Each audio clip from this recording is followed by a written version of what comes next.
Hello, good morning to you all. Today in this video I'll show you how you can convert .pem file to .ppk file. These are both the private keys files, and using puttygen how we can convert .pem private key to .ppk private key.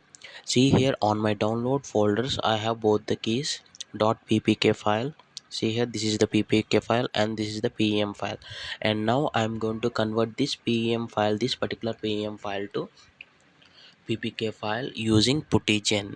So first you need to have puttygen on your computer, so you need to download puttygen.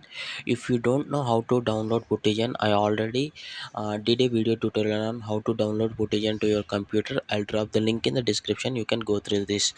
On my Windows 11 I'm just searching as puttygen.exe, which is already available on my computer. See here, puttygen.exe. I just need to double tap on it to open it.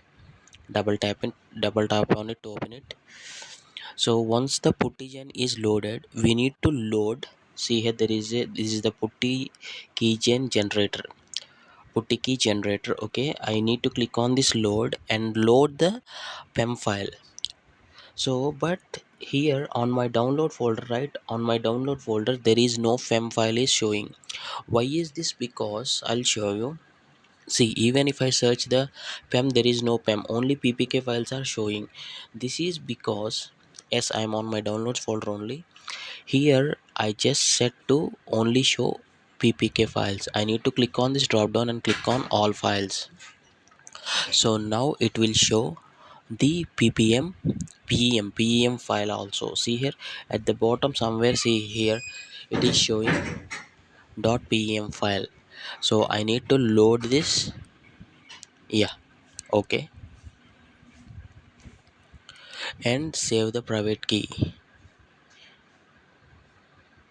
Yeah, but before saving this private key I can give the password also. For the better security of this private key, I can have the password and repeat the password, then create this ppk file. But now I am not doing this. Without password only I am saving the private key with the new name.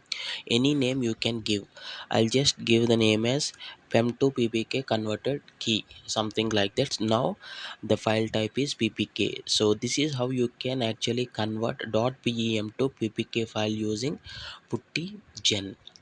Yeah, I'll show you in the download folder. This is where I have saved that new file. I hope you like this tutorial and thanks for watching. Have a nice day.